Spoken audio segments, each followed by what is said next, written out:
ای ګیلمن وزیرا قیامت په میدان کې چې پاسی ویني بدن رواني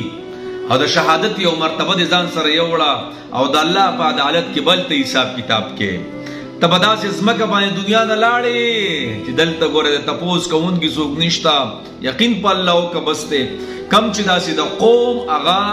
هغه معیار اوچتوونکي سرمایې دي والله هغه موږ نه یو ځي اخر کې به داسې یو قسم لاغه هغه ریک به پاتې شي هغه زد به پاتې شي نو جناب ډېر بې سوره شو ډېر خفه شو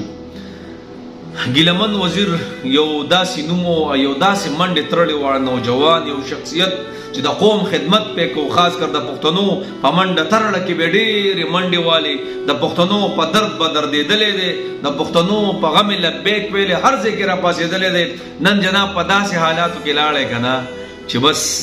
ارې او غوښې لاړې دنیا نه هېڅ نشو ویلی خپلو بچو ته ګوري بس چې زه نه یم نو سمي الله دې لوی مقام تعالی درکړي بس الله دې زموږ دا نظام برابر کړي والله هېڅ پته د چا نه لګي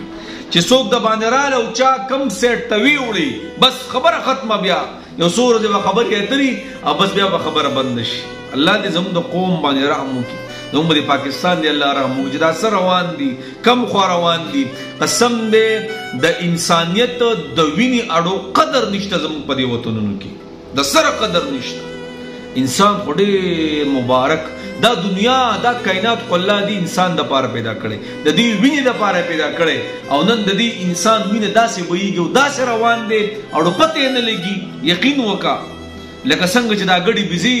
یو قسم غورځېږي داسې وینې کې دغه شان انسان والله خو د انسان قدر زموږ په نظام کې زموږ په دې سسټم کې والله ډېر بې سوره شو وزیر الله دې جنت الفردوس کې الله مقام نصیب کا ډېر خفه یو د باندې خو څه به وکړو مړه څه به